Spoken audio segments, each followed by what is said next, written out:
Calling the Empress by George O. Smith.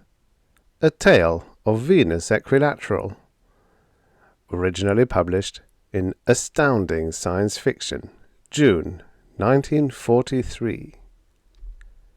Narrated by Tom Trussell. The chart in the terminal building at Canalopsis Spaceport, Mars, was a huge thing that was the focus of all eyes.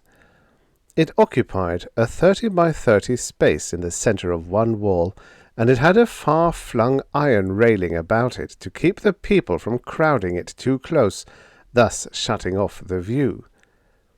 It was a popular display, for it helped to drive home the fact that space travel was different from anything else. People were aware that their lives had been built upon going from one fixed place to another place equally immobile. But in interplanet travel, one left a moving planet for another planet, moving at a different velocity. You found that the shortest distance was not a straight line, but a space curve involving higher mathematics. The courses being travelled at the time were marked, and those that would be traversed in the very near future were drawn upon the chart too, all appropriately labelled.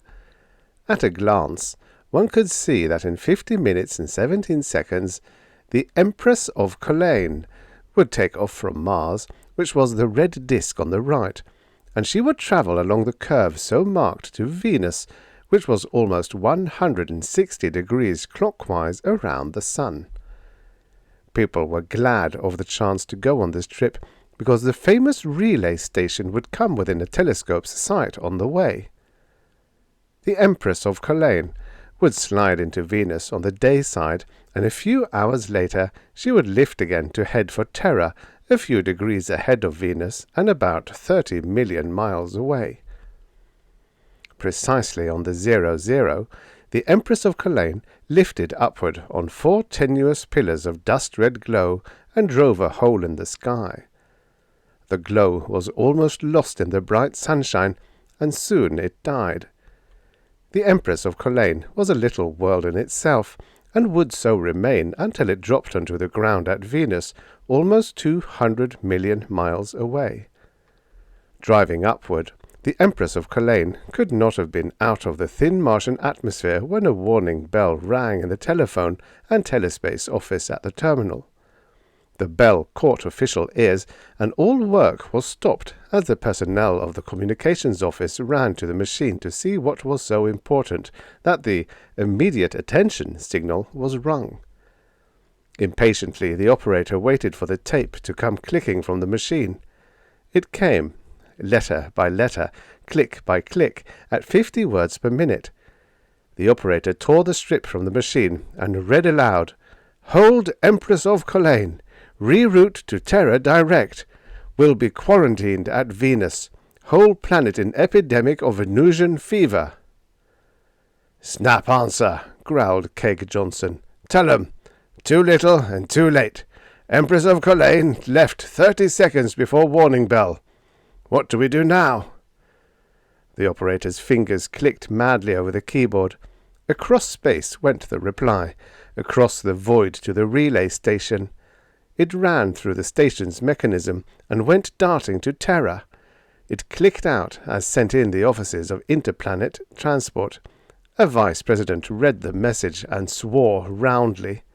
He swore in 3 Terran languages, in the language of the Venusians, and even managed to visualize a few choice remarks from the Martian pictographs that were engraved on the temples of Canalopsis. "Miss Dean," he yelled at the top of his voice, "take a message. Shoot a line to Channing on Venus Equilateral. Tell him, Empress of Colaine, on way to Venus, must be contacted and rerouted to Terra direct. Has $1 million worth of Martian line moss aboard. Will perish under quarantine. Spare no expense. Sign that, Williams, Interplanet." "Yes, Mr. Williams," said the secretary. "Right away." More minutes of light, fast communication. Out of Terra to Luna, across space to Venus Equilateral Relay Station, the nerve center of interplanetary communications. The machines clicked, and tape cleared from the slot. It was pasted neatly on the sheet of official paper, stamped Rush, and put in a pneumatic tube. As Don Channing began to read the message, Keg Johnson on Mars was chewing worriedly on his fourth fingernail, and Vice President Williams was working on his second. But Johnson had a head start, and therefore would finish first. Both men knew that nothing more could be done. If Channing couldn't do it, nobody could. Channing finished the gram and swore. It was a good-natured swear word, far from downright vilification, though it did consign certain items to the nether regions. He punched a button with some relish, and a rather good-looking woman entered. She smiled at him with more intimacy than a secretary should, and sat down. "Arden, call Walt in, will you?" Arden Westfall smiled. "You might have done that yourself," she told him. She reached for the call button with her left hand, and the diamond on her fourth finger glinted like a pilot light. "I know it," he answered, "but that wouldn't give me a chance to see you." "Baloney," said Arden. "You just wait until next October. I'll be in your hair all the time then." "By then I may be tired of you," said Channing with a smile. "But until then, take it or leave it." His face grew serious, and he tossed the message across the table to her. "What do you think of that?" Arden read, and then remarked, "That's a huge order, Don. Think you can do it?" "It'll cost plenty. I don't know whether we can contact a ship in space. It hasn't been done to date, you know, except for short distances." The door opened without a knock, and Walt Franks entered. "Billing and cooing?" he asked. "Why do you two need an audience?" "We don't," answered Don. "This was business." "For want of evidence, I'll believe that. What's the dope?" "Walt, what are the chances of hooking up with the Empress of Colaine, which is en route from Mars to Venus?" "About equal to a celluloid snowball, you know where," said Franks, looking slyly at Arden. "Take off your coat, Walt. We've got a job." "You mean, hey, remind me to quit Saturday." "This is dead in earnest, Walt." Don told the electronics engineer all he knew. "Boy, this is a job that I wouldn't want my life to depend on. In the first place, we can't beam a transmitter at them if we can't see 'em, and in the second place, if we did, they couldn't receive us." "We can get a good idea of where they are and how they're going," said Channing. "That is common knowledge." "Astronomy is an exact science," chanted Franks, "but by the time we figure out just where the Empress of Colaine is with respect to us at any given instant, we'll all be old men with grey beards. She's crossing toward us on a skew curve, and we'll have to beam it past Sol. It won't be easy, Don. And then, if we do find them, what do we do about it?" "Let's find them first, and then work out a means of contacting them afterward." "Don," interrupted Arden, "what's so difficult?" Franks fell backward into a chair. Don turned to the girl and asked, "Are you kidding?" "No, I'm just ignorant. What is so hard about it? We shoot beams across a couple of 100 million miles like nothing, and maintain communications at any cost. What should be so hard about contacting a ship?" "In the first place, we can see a planet, and they can see us, so they can hold their beams. A spaceship might be able to see us, but they couldn't hold a beam on us because of the side sway. We couldn't see them until they are right upon us, and so we could not hope to hold a beam on them. Spaceships might broadcast, but you have no idea what the square law of radiated power will do to a broadcast signal when millions upon millions of miles are counted in. 500,000 watts on any planet will not quite cover the planet as a service area on broadcast frequencies. On short waves, it will because of the skip distance. But for square law dissipation, you can't count skip distances, and in space it would be a case of the signal losing in strength according to the inverse square of the distance, so they don't try it. A spaceship may as well be on Rigel as far as contacting her in space goes. We might beam a wide dispersion affair at them, continued Channing, but it would be pretty thin by the time it got there, and, having no equipment, they couldn't hear us. May we amend that? Asked Franks. They are equipped with radio, but the things are used only in landing operations where the distance is measured in miles, not astronomical units. Okay, smiled Channing. It's turned off during flight, and we may consider the equipment as being non-existent. And according to the chart, we've got to contact them before the turnabout, offered Arden. They must have time to deflect their course to Terra. You think of the nicest complications, said Channing. I was just about to hope that we could flash them or grab at them with a skeeter, but we can't wait until they pass us. That will be the last hope, admitted Franks. But say, did any bright soul think of shooting a fast ship after them from Canalopsis? Sure. The answer is the same as Simple Simon's answer to the pieman. Alas, they haven't any. No use asking why, growled Franks. Okay, Don, we'll go after 'em. I'll have the crew set up a couple of mass detectors at either end of the station. We'll triangulate and calculate and hope to hit the right correction factor. We'll find them and keep them in line. You figure out a means of contacting them, huh? I'll set up the detectors, and you find the means, suggested Don. No go. You're the director of communications. Don sighed, a false sigh. Arden, hand me my electronics text, he said. And shall I wipe your fevered brow? Cooed Arden. Leave him alone, directed Franks. You distract him. It seems to me that you two are taking this rather lightly, said Arden. What do you want us to do? Get down on the floor and chew on the rug? You know us better than that. If we can find the answer to contacting a spaceship in flight, we'll add another flower to our flag. But we can't do it by clawing through the first edition of Henny's Handbook of Radio Engineering.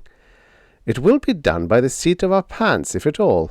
A pair of side cutters, and a spool of wire, a hunk of string, and a lump of solder, a rag, a bone, and a hank of hair? Asked Franks. Leave Kipling out of this. He didn't have to cover the whole solar system. So let's get cooking. Don and Walt left the office just a trifle on the fast side. Arden looked after them, out through the open door, shaking her head until she remembered something that she could do. She smiled and went to her typewriter and pounded out a message back to Williams at Interplanet. It read, Channing and Franks at work on contacting the Empress of Colaine. We'll do our best. And she signed it, Venus Equilateral. Unknowing of the storm, the Empress of Colaine sped silently through the void, accelerating constantly at 1G. Hour after hour she was adding to her velocity, building it up to a speed that would make the trip in days and not weeks. Her drivers flared dull red no more, for there was not atmosphere for the electronic stream to excite. Her few portholes sparkled with light, but they were nothing in comparison to the starry curtain of the background. Her hull was of a neutral colour, and though the sun glanced from her metal flanks, a reflection from a convex side is not productive of a beam of light. It spreads according to the degree of convexity, and is soon lost. What constitutes an apparent absence? The answer to that question is the example of a ship in spaceflight. The Empress of Colaine did not radiate anything detectable in the electromagnetic scale from ultra-long waves to ultra-high frequencies, nothing at all that could be detected at any distance beyond a few thousand miles. The sweep of her meteor-spotting equipment would pass a spot in microseconds at 100 miles. At the distance from the relay station, The sweep of the beam would be curved like the stream of water from a swung hose, and therefore useless for direction finding, even though the station's excellent equipment could pick up the signal. And so fleeting would be the touch of the spotting beam that the best equipment ever known or made would have no time to react, thus marking the signal. Theorists claim a thing non-existent if it cannot be detected. The Empress of Colaine was invisible. It was undetectable to radio waves. It was in space, so no physical wave could be transmitted to be depicted as sound. Its mass was inconsiderable. Its size was comparatively submicroscopic, and therefore it would occult few, if any, stars. Therefore, to all intents and purposes, the Empress of Colaine was non-existent, and would remain in that state of material non-being until it came to life again upon its landing at Venus. Yet, the Empress of Colaine existed in the minds of the men who were to find her. Like the shot unseen, fired from a distant cannon, the Empress of Colaine was coming at them with ever-mounting velocity, its unseen course a theoretical curve. And the ship, like the projectile, would land if the men who knew of her failed in their purpose. Don Channing and Walt Franks found their man in the combined dining room and bar, the only one in many million miles.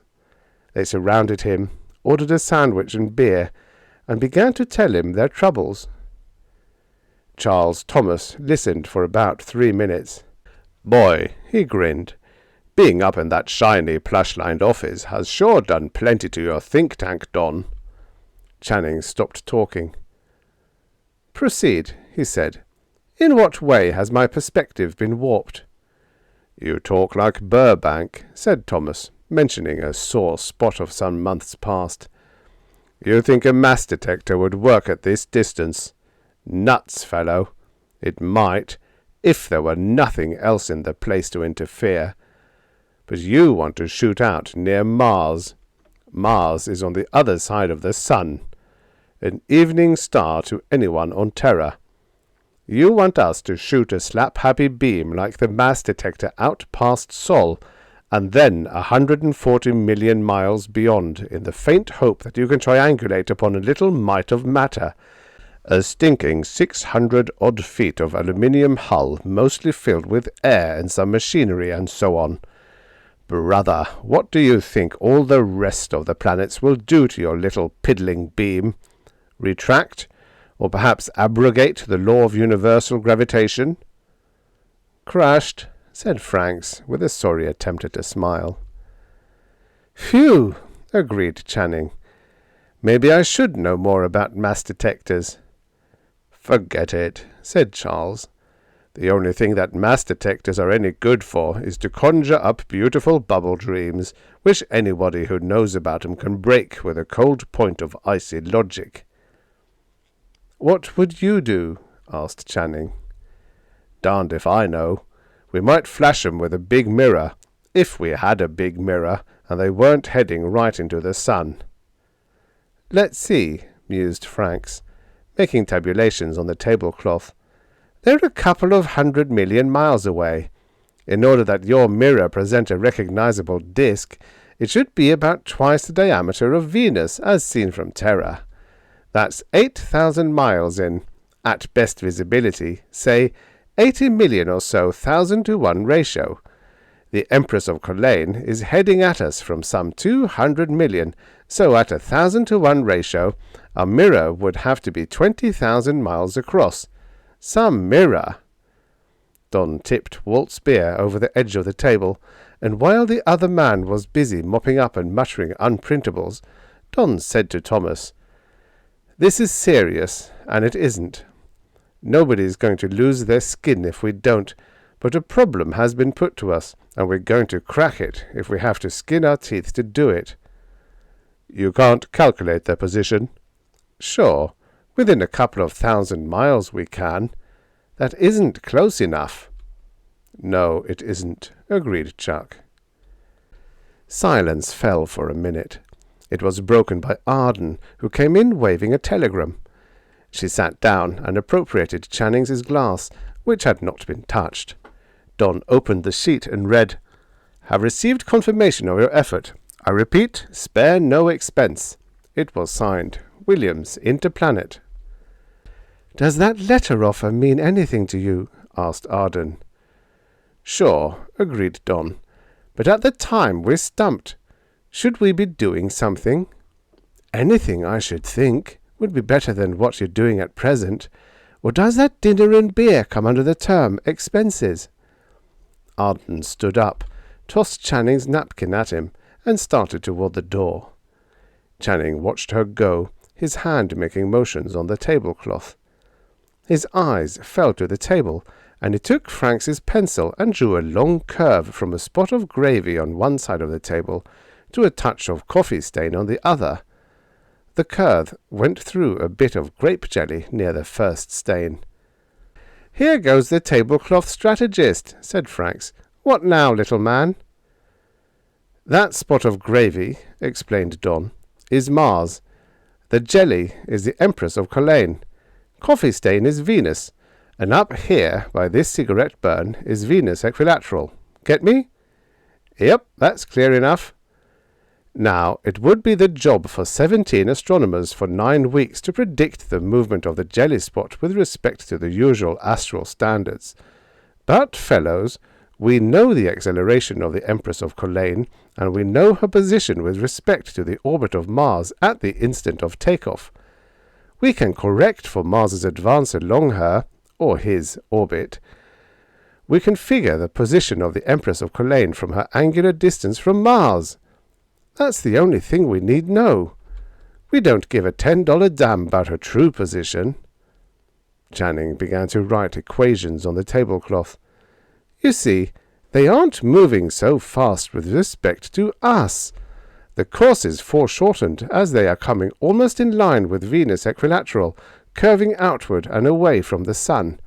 Her course, as we see it from the station here, will be a long radius upward curve, slightly on the parabolic side. Like all long-range cruises, the Empress of Colaine will hoist herself slightly above the plane of the ecliptic to avoid the swarm of meteors that follow about the Sun in the same plane as the planets, lifting the highest at the point of greatest velocity." "I get it," said Franks. "We get the best beam controller we have to keep the planet on the crosshairs. We apply a spiral cam to advance the beam along the orbit, right?" "Right." Don sketched a conical section on the tablecloth and added dimensions. He checked his dimensions against the long string of equations and nodded. "We'll drive this cockeyed-looking cam with an isochronic clock, and then squirt a beam out there. Thank the Lord for the way our beam transmitters work." "You mean the effect of reflected waves?" asked Chuck. "Sure, they're like light, only they ain't. We're going to use a glorified meteor detector. We'll control the spread and dispersion so that we cover a healthy 100 miles or so, which will give us sufficient power, I believe. If not, we'll have to tighten the beam. At any rate, spreading from a point source to an object of a given dimension, the waves rebound as though the object were a plane mirror. That will give us a dispersion of twice the dimension of the Empress of Colaine's planar projection through this axis. 1,200 feet isn't much, but once we get her on the beam and have confirmation, we can forget the rebound. We'll have her pinned." "And then?" asked Franks. "Then we'll have left the small end, which I'll give to you, Walt, so that you can have part of the credit." Walt shook his head. "The easy part," he said uncheerfully, "by which you mean the manner in which we contact them and make them listen to us." "That's her," said Don with a cheerful smile. "Fine," said Thomas. "Now what do we do?" "Clear up this mess so we can make the cam. This drawing will do. Just grab the tablecloth." Joe, the operator of Equilateral's one and only establishment for the benefit of the stomach, came up as the 3 men began to move their glasses and dishes over to an empty table. "What makes with a tablecloth?" he asked. Don't you want a piece of carbon paper and another tablecloth?" "No," said Don nonchalantly. "This single copy will do." "We lose lots of tablecloths that way," said Joe. "It's tough, running a restaurant on Equilateral. I tried using paper ones once, but that didn't work. I had 'em printed. When the solar system was on 'em, you fellows drew schematic diagrams for a new coupler circuit. I put all kinds of radio circuits on them, and the gang drew plans for antenna arrays. I gave up and put pads of paper on each table, and the boys used 'em to make folded paper airplanes, and they shot them all over the place. Why don't you guys grow up?" "Cheer up, Joe. But if this tablecloth won't run through the blueprint machine, we'll squawk." Joe looked downcast, and Franks hurried to explain. "It isn't that bad, Joe. We won't try it. We just want to have these figures so we won't have to run through the math again. We'll return the cloth." "Yeah," said Joe at their retreating figures. "And for the rest of its usefulness it will be full of curves, drawing, and a complete set of astrogating equations." He shrugged his shoulders and went for a new tablecloth. Don, Walt, and Charles took their improvised drawing to the machine shop, where they put it in the hands of the master mechanic. "This thing has a top requirement," Don told him. "Make it as quick as you can." Master mechanic Walton took the cloth and said, "You forgot the note, you know. Work to dimensions shown. Do not scale this drawing. Lord, Don, this silly-looking cam will take a man about 6 hours to do. It'll have to be right on the button all over, no tolerance. I'll have to cut it to the T and then lap it smooth with polishing compound. Then what'll you test it on?" "Sodium light interferometer. Can you do it in 4 hours?" "If nothing goes wrong. Brass all right." "Anything you say. It'll only be used once. Anything of sufficient hardness to withstand a single usage will do." "I'll use brass then, or free-cutting steel may be better. If you make it soft, you have the chance of cutting too much off with your lapping compound." "We'll take care of it, Don. The rest of this stuff isn't too hard. Your framework and so on can be whittled out and pasted together from standard girders, right?" "Sure. Plaster them together any way you can, and we don't want them painted. As long as she works, phooey to the looks." "Fine," said Walton. "I'll have the business installed in the beam control room in 9 hours, complete and ready to work." "That 9 hours is a minimum?" "Absolutely. After we cut and polish that screwball cam, we'll have to check it, and then you'll have to check it. Then the silly thing will have to be installed, and its concentricity must be checked to the last wavelength of cadmium light. That'll take us a couple of hours, I bet. The rest of the works will be ready, checked, and waiting for the ding-busted cam." "Yeah," agreed Franks. "Then we'll have to get up there with our works and put the electricals on the mechanicals. My guess, Don, is a good healthy 12 hours before we can begin to squirt our signal." 12 hours is not much in the life of a man. It is less in the life of a planet. The Terran standard of gravity is so small that it is expressed in feet per second. But when the two are coupled together as a measure of travel, and the standard Terran G is applied for 12 hours steady, it builds up to almost 300 miles per second, and by the end of that 12 hours, 6 million miles have fled into the past. Now take a look at Mars. It is a small red mite in the sky, its diameter some 4,000 miles. Sol is 800,000 miles in diameter. 6 million miles from Mars, then, can be crudely expressed by visualizing a point 8 times the diameter of the Sun away from Mars, and you have the distance that the Empress of Colaine had come from Mars. But the ship was heading in at an angle, and the 6 million miles did not subtend the above arc. From Venus Equilateral, the position of the Empress of Colaine was more like 2 diameters of the Sun from Mars, slightly to the north and on the side away from Sol. It may sound like a problem for the distant future, this pointing a radio beam at a planet, but it is no different than Galileo's attempt to see Jupiter through his optic glass. Of course, it has had refinements that have enabled men to make several hundred hours of exposure of a star on a photographic plate. So if men can maintain a telescope on a star night after night to build up a faint image, they can also maintain a beamed transmission wave on the planet. All you need is a place to stand, a firm, immobile platform. The 3-mile-long, 1-mile-diameter mass of Venus Equilateral offered such a platform. It rotated smoothly, and upon its business end a hardened and highly polished set of rails maintained projectors that were pointed at the planets. These were parabolic reflectors that focused ultra-high frequency waves into tight beams which were hurled at Mars, Terra, and Venus for communication. And because the beams were acted upon by all of the trivia in the solar system, highly trained technicians stood their tricks at the beam control, correcting by sensitive verniers any deviation of the beams. In 50 million miles, even the bending of electromagnetic waves by the sun's mass had to be considered. Sunspots made known their presence, and the vagaries of land transmission were present in 100 ways due to the distance and the necessity of concentrating every milliwatt of available power on the target. This problem of the Empress of Colaine was different. Spaceships were invisible.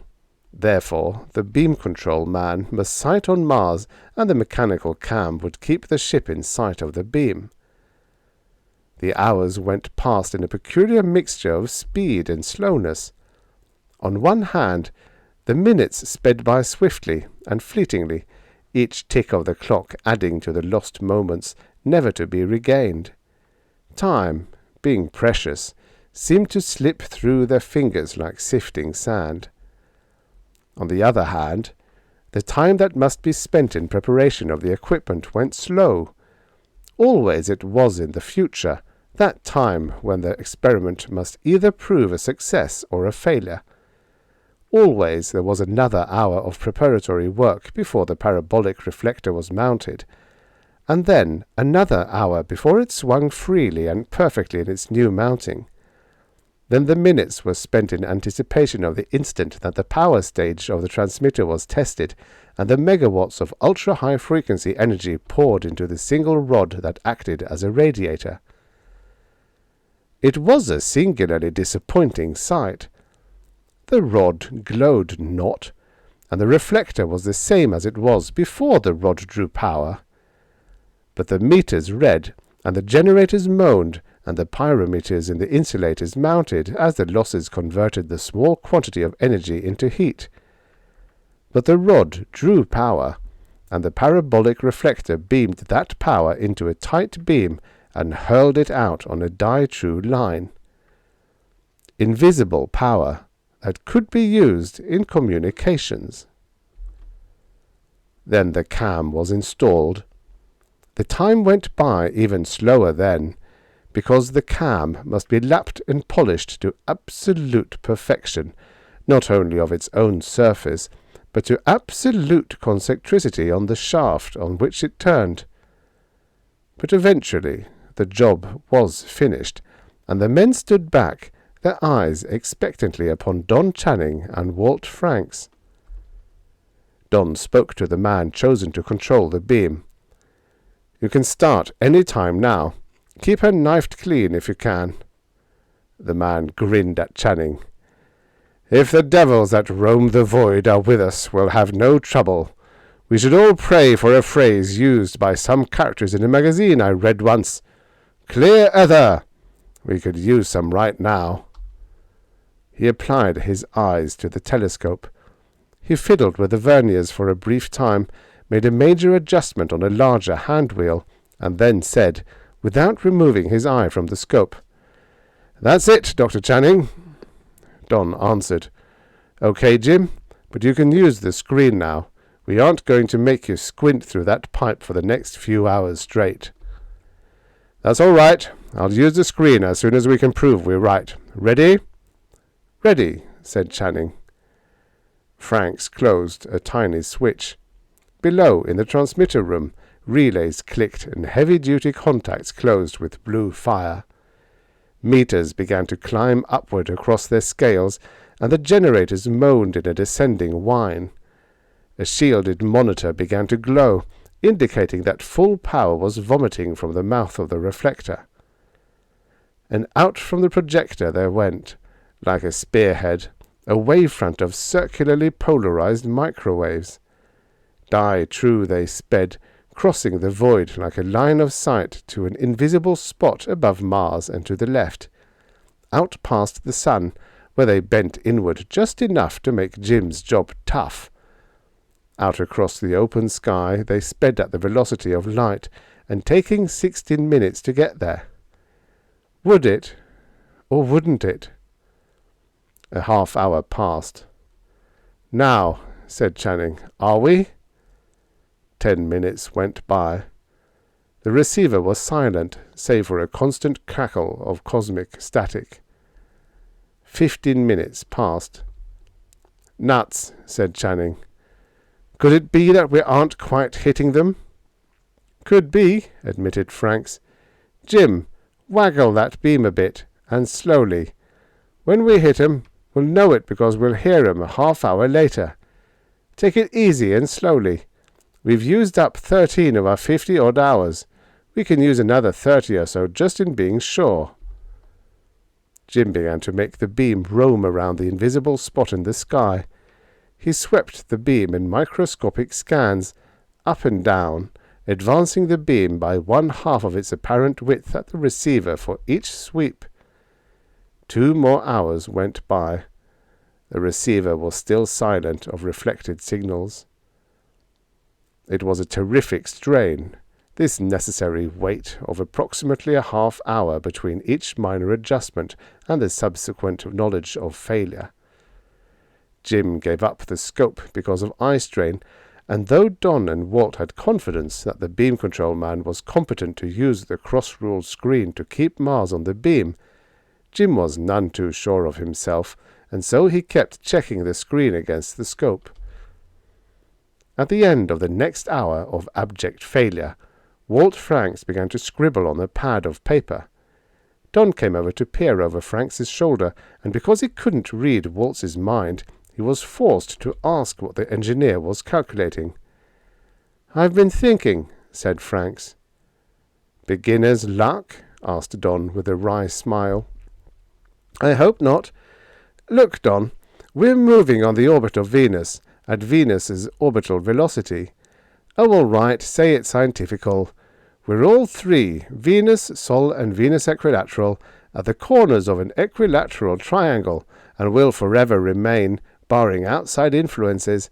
So that means we're running around a common point, the common center of gravity, which can be construed to mean that we are circling Sol at Venus's speed, or 21.75 miles per second. Now, our beam is curved because of the angular velocity, just like a swung hose. However, it hits the Empress of Culzean at an angle as though we were a couple of 1,000 feet away. That's fine. But the reflected wave starts back at that angle, right back through the beam, remember? "I get it," shouted Don in glee. 32 seconds at 21.7 miles per second gives us 716 miles to the rear. Walt, get your mechanical gang to hitch us up a couple of mirrors, say a yard in diameter. Put 'em so that they can be used as a rangefinder. Set the angles for 716 miles. A 3-mile baseline should do it, I'm sure, and then we'll shoot us a skeeter out there with a detector. Get carving." "Shall Jim stop?" asked Walt. "How long will it take us to rig a rangefinder?" "Hour, God willing." "Jim, get a relief for a half-hour. We'll keep the beam centered. Then he can take over when the going gets critical again." The mounting of 2 mirrors at either end of Venus Equilateral gave little trouble. It was the amount of detailed work that consumed the time. There were girders to be cut and welded together, The 100-odd doorways that centered on the axis of Venus Equilateral had to be opened, and the clear, light path had to be cleared of packing cases, supplies, and in a few cases machinery had to be partially dismantled to clear the way. A good portion of Venus Equilateral's personnel of 3,000 were taken off of their jobs, haled out of bed for the emergency, or made to work through their play period, depending upon which shift they worked.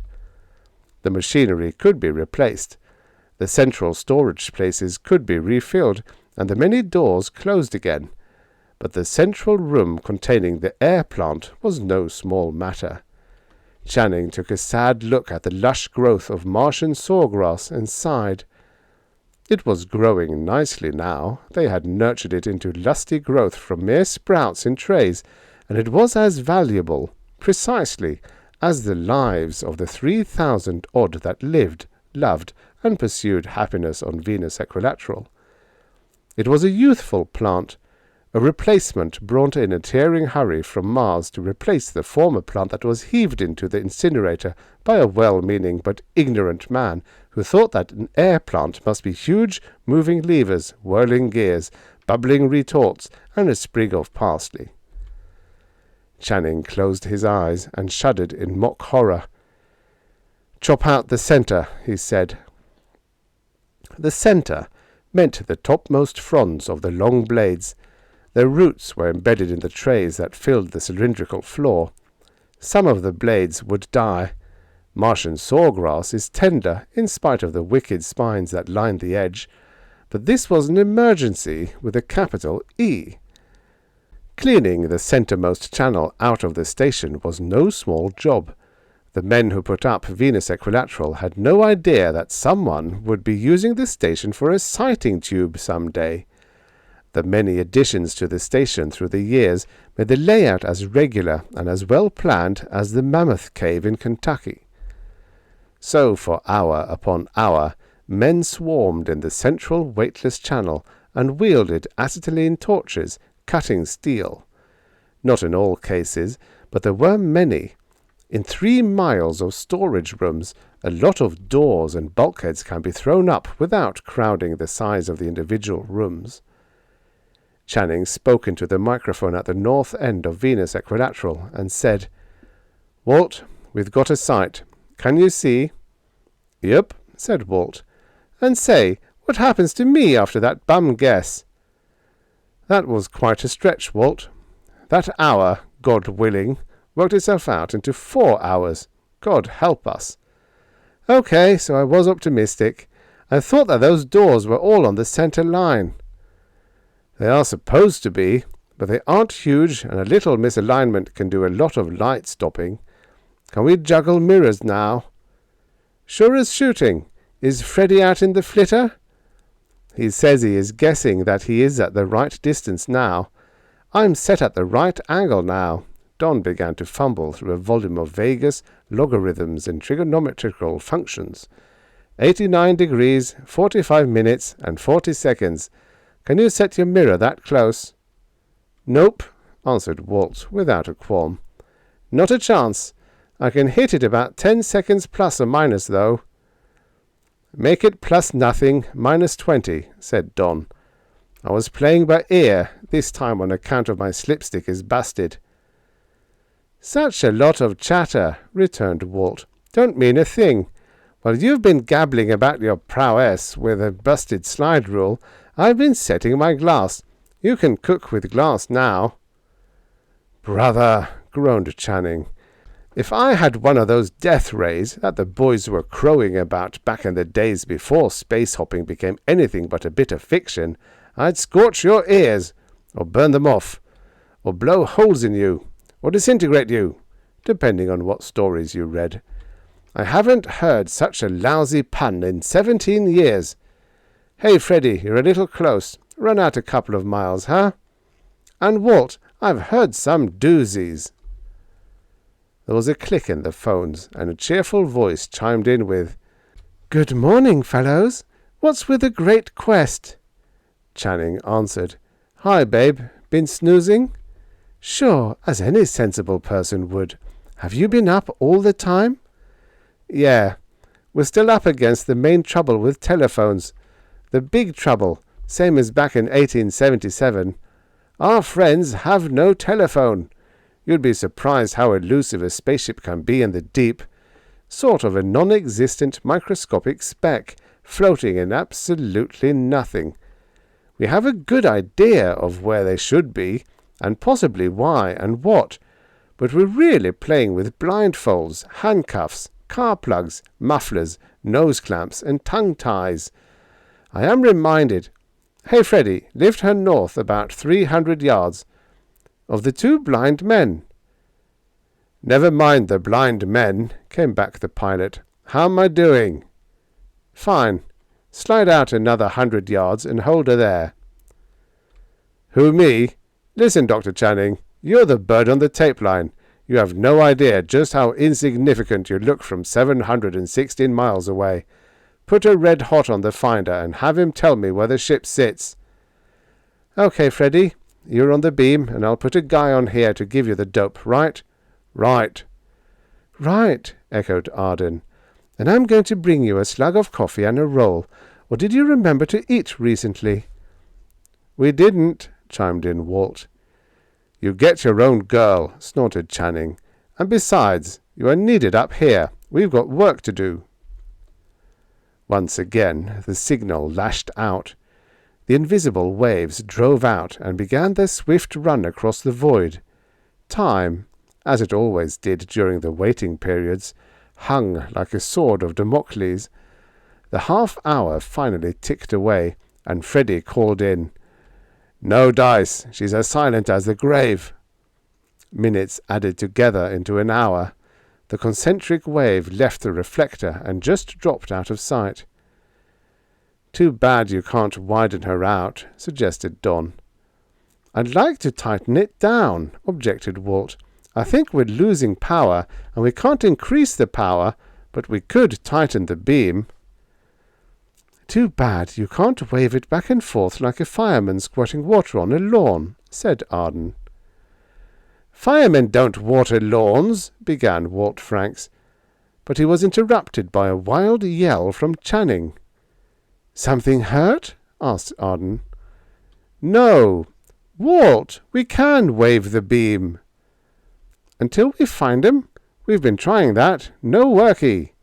Freddy called in excitedly. Something went by just now, and I don't think it was Christmas. We might have hit them a dozen times in the last 10 minutes, and we'll never know it, said Channing. But the space liners can be caught. Let's shoot at them like popping ducks. Shotgun effect.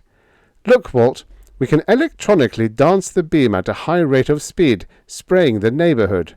Freddy can hear us return because we have to hit them all the time, and the waver coming on the way back will pass through his position again and again. We'll set up director elements in the reflector, distorting the electrical surface of the parabolic reflector. That'll divert the beam. By making the phases swing right, we can scan the vicinity of the Empress of Colaine like a flying spot television camera. Walt turned to one of the technicians and explained. The man nodded. He left for Franks's laboratory, and Walt turned back to his friends. Here shoots another couple of hours. I, for one, am going to grab 40 winks. Jim, the beam control man, sat down and lighted a cigarette. Freddy let his flitter coast free, and the generators that fed the powerful transmitter came whining to a stop. But there was no sleep for Don and Walt. They kept awake to supervise the work, and to help in hooking up the phase-splitting circuit that would throw out-of-phase radio frequency into the director elements to swing the beam. Then once again the circuits were set up. Freddy found the position again and began to hold it. The concentric beam hurled out again, and as the phase shift passed from element to element, the beam swept through an infinitesimal arc that covered thousands of miles of space by the time the beam reached the position occupied by the Empress of Colaine. Like a painter, the beam painted in a swipe a few 100 miles wide and swept back and forth, each sweep progressing ahead of the stripe before by less than its width. It reached the end of its arbitrary wall and swept back to the beginning again, covering space as before. Here was no slow, irregular swing of mechanical reflector. This was the electronically controlled wavering of a stable antenna. And this time the half-hour passed slowly, but not uneventfully. Right on the tick of the instant, Freddy called back, "Got 'em!" It was a weakling beam that came back in staccato surges, a fading, wavering, spotty signal that threatened to lie down on the job and sleep. It came and it went, often gone for seconds, and never strong for so much as an instant.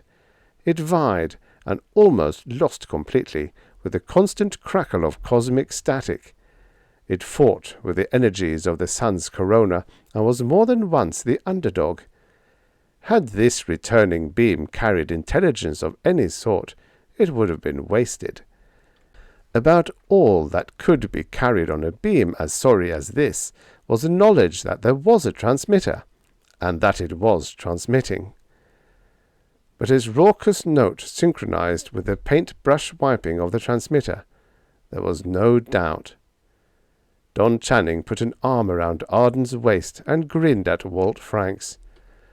"Go to work, genius. I've got the Empress of Culzean on the pipe. You're the bright-eyed lad that is going to wake him up. We've shot almost 20 hours of our allotted 50.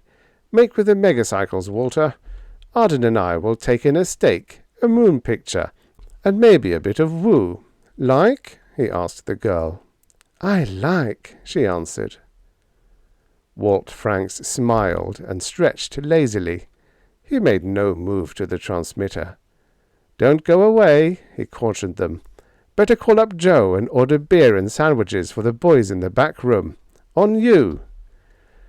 "Make with the signals first," said Channing, "and lay off the potables until we finish this silly job." "You've got it. Is there a common garden variety transmitting key in the place?" "Probably. We'll have to ask. Why?" "Ask me." Don removed his arm from Arden's waist. He picked up a spanner and advanced upon Franks. "No," objected Arden. "Poison him. I can't stand the sight of blood. Or better, bamboo splinters under the fingernails. He knows something simple, the big bum." "Beer and sandwiches?" asked Walt. "Beer and sandwiches," agreed Don.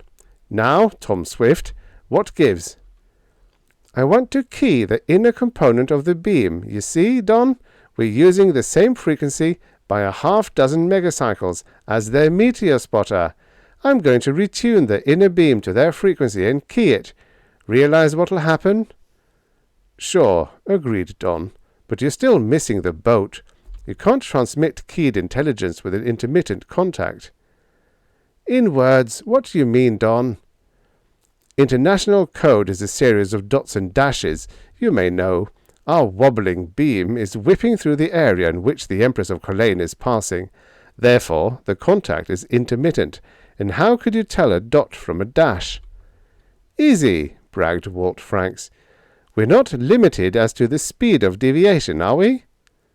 "Yes, limited by the speed of the cells and motors that transfer the phase-shifting circuits to the director radiators." "Yeah, I get it, Edison, and we can wind them up to a happy 6 or 8,000 RPM. 6 would get us 100 cycles per second, a nice low growl." "And how will they receive that kind of signal on the meteor spotter?" asked Arden. "The officer of the day will be treated to the first meteor on record that has intermittent duration. It is there only when it spells an international code."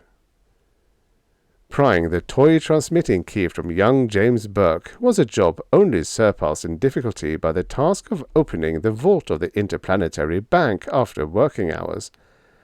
But Burke, Jr. was plied with soda pop, ice cream, and candy. He was threatened, cajoled, and finally bribed. And what interplanetary communications paid for the toy finally would have made the manufacturers go out and look for another job. But Walt Franks carried the key to the scene of operations and set it on the bench to look at it critically. "A puny gadget at that," he said, clicking the key. "Might key a couple of 100 watts with it, but not too long. She'd go up like a skyrocket under our load." Walt opened a cabinet and began to pull out parts. He piled several parts on the breadboard, and in an hour had a very husky thyraton hooked into a circuit that was simplicity itself. He hooked the thyraton into the main power circuit and tapped the key gingerly. The transmitter followed the keyed thyraton, and Don took a deep breath. "Do you know code?" he asked. "Used to. Forgot it when I came to Venus Equilateral. Used to hold a ham ticket on Terra, but there's no use in hamming on the station here, where you can work somebody by yelling at the top of your voice. The thing to ask is, does anybody know code on board the Empress of Colaine?" They forgot their keying circuit and began to adjust the transmitter to the frequency used by the meteor spotter. It was a job, but it was done, all the way from the master oscillator stage through the several frequency doubler stages and to the big power driver stage. The output stage came next, and then a full 3 hours of tinkering with files and hacksaws were required to adjust the length of the main radiator and the director elements so that their length became right for the changed frequency. Finally Walt took the key and said, "Here goes." He began to rattle the key. In the power room, the generator screamed, and the lights throughout the station flickered just a bit at the sudden surges. Don Channing said to Arden, "If someone on the Empress of Colaine can understand code—" The Empress of Colaine was zipping along in its silent passage through the void. It was an unseen, undetected, unaware bit of human manufacture, marking man's will among the stars. In all the known universe it moved against the forces of celestial mechanics, because some intelligent mote that infested the surface of a planet once had a longing to visit the stars. In all the solar system, most of the cosmic stuff was larger than it, but it alone defied the natural laws of space, because it alone possessed the required outside force spoken of in Newton's universal laws. And it was doing fine. Dinner was being served in the dining room. A group of shapely girls added grace to the swimming pool on the promenade deck.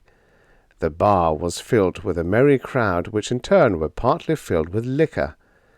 A man in uniform, the second officer, was throwing darts with a few passengers in the playroom, and there were 4 oldish ladies on sabbatical leave who were stricken with mal de void. The passage up to now had been uneventful. A meteor or two had come to make the ship swing a bit, but the swerve was less than the pitch of an ocean vessel in a moderate sea, and it did not continue as did an ocean ship. Most of the time the Empress of Colaine seemed as steady as solid rock. Only the first officer on the bridge and the chief pilot far below in the control room knew just how erratic their course truly was, but they were not worried. They were not a shell fired from a gun. They were a spaceship, capable of steering themselves into any port on Venus when they arrived, and the minute wobulations in their course could be corrected when the time came, for nothing that had come across the universe yet had ever prevented the ship of space from seeing where it was going. Yes, it was uneventful. Then the meteor screen flashed into life. A circle of light appeared in the celestial dome, and the ship automatic pilot swerved ever so little. The dot of light was gone. Throughout the ship, people laughed nervously. A waiter replaced a glass of water that had been set too close to the edge of the table, and a manly-looking fellow dived into the swimming pool to haul a good-looking blonde back to the edge again. She'd been in the middle of a swan dive when the swerve came, and the ship had swerved without her. The resounding smack of feminine stomach against the water was of greater importance than the meteor, now so many 100 miles behind. The flash of light returned, and the ship swerved again. Upon the third swerve, The first officer was watching the celestial globe with suspicion. He went white. It was conceivable that the Empress of Colaine was about to encounter a meteor shower, and that was bad. He marked the place and set his observation telescope in synchronism with the celestial globe. There was nothing but the ultimate starry curtain in the background. He snapped a switch, and the voice of the pilot came out of a speaker in the wall. "You called, Mr. Hendel? Tony, take the levers, will you please? Something is rotten in the state of Denmark." "Okay, sir. I'm riding personal." "Kick out the meteor spotter coupling circuits and forget the alarm." "Right, Mr. Hendel, but will you confirm that in writing?" Hendel scribbled on the telautograph and then abandoned the scope. The flashing in the celestial globe continued, but the ship no longer danced in its path.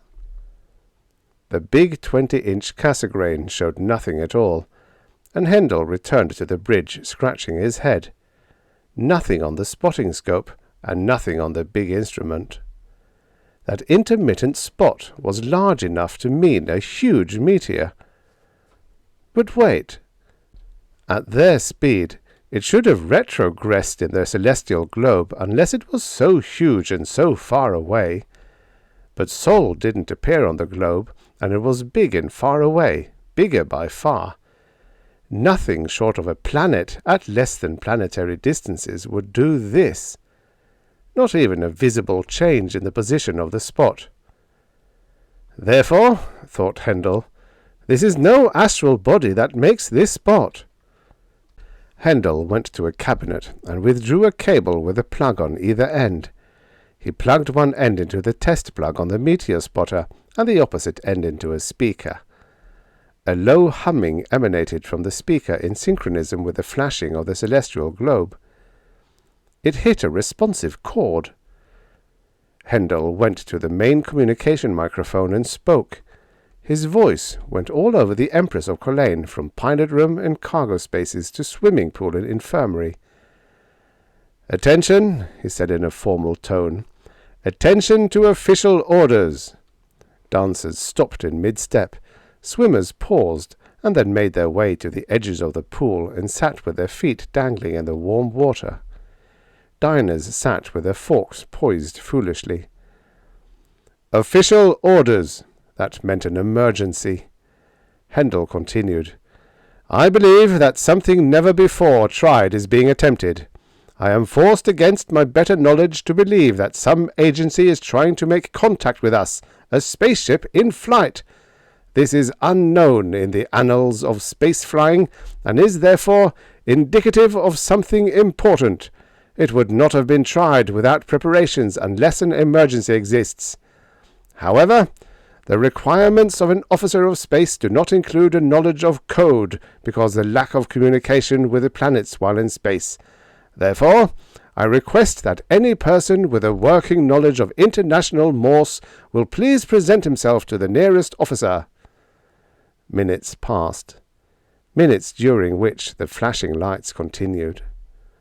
Then the door of the bridge opened, and Third Officer Jones entered with a 13-year-old boy at his heels. The youngster's eyes went wide at the sight of the instruments on the bridge, and he looked around in amazed interest. "This is Freddie Thomas," said Jones. "He knows code." "Go to it, Mr. Thomas," said Hendel. The boy swelled visibly. You could almost hear him thinking, "He called me Mister." Then he went to the table by the speaker and reached for pencil and paper. "It's code all right," he said. Then Freddie winked at Jones. "He has a lousy fist." Freddie Thomas began to write. "Course and head for Terror direct." The beam faded for seconds. "Venusian fever and you will be quarantined."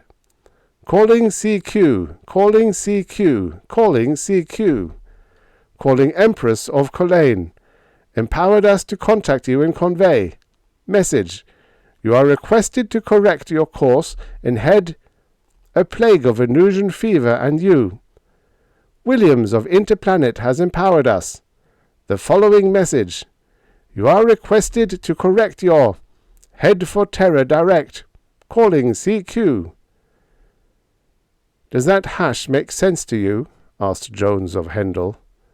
Sure, smiled Hendel. It is fairly plain. It tells us that Williams of Interplanet wants us to head for Terra direct because of a plague of Venusian fever that would cause us to stay in quarantine. That would ruin the line moss. Prepare to change course, Mr. Jones. Who could it be? Asked Jones foolishly. There is only one outfit in the solar system that could possibly think of a stunt like this, and that is Channing and Franks of Interplanetary Communications. This signal came from Venus Equilateral. Wait a minute, said Freddie Thomas. Here's some more. As soon as this signal, intelligible, at right angles to your course for 10 minutes, that will take, out of beam, and reflected will indicate to us, left the area and know of our attempt. They're using a beam of some sort that indicates to them that we are on the other end, but we can't answer. Mr. Jones and Pilot Canton, 90 degrees north for 10 minutes. Call the navigation officer to correct our course. I'll make the announcement to the passengers. Mr. Thomas, you are given the freedom of the bridge for the rest of the trip. Mr. Thomas was overwhelmed.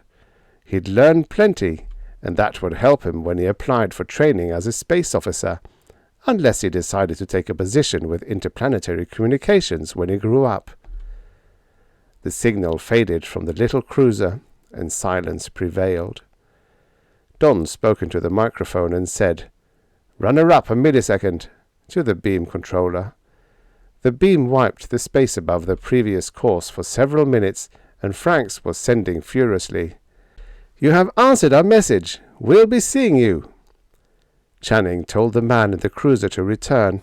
He kicked the main switch, and the generators whined down the scale and coasted to a stop. Tube filaments darkened, and meters returned to 0. "Okay, Walton, let the spinach lay. Get the new crew to clean up the mess and polish the setup into something presentable. I'll bet a cookie that we'll be chasing spaceships all the way to Pluto after this. We'll work it into a fine thing and perfect our technique. Right now, I own the gang a dinner, right?" Nothing ever happens at Venus Equilateral. The weather is always right. It never rains or storms. There is no icy street nor heat-waved plain. There is no mud. There is no summer, no winter, no spring, no fall. People ice skate and swim in adjacent rooms. There is no moon to enchant, for the moon is millions of miles away. There is no night or day, and the stars blaze out in the same sky with the sun, and it has been said that on Venus Equilateral you have been in the only place where the clouds of Magellan and Polaris can be seen at the same time from your living room window. Venus Equilateral is devoted to the business of supplying communication between the 3 inner planets. As such, it is more than worth it. And though electromagnetic waves travel with the speed of light in vacuo, Channing and his crew were fast asleep by the time that Williams of Interplanet read the following message. Empress of Culzean contacted and message conveyed. Ship will put in at Terra as per your request. Yours, for better communications, Don Channing. The end. Subscribe for your daily stories of futures past. You know, many of these stories were written in a time where 50 years ago was in the future.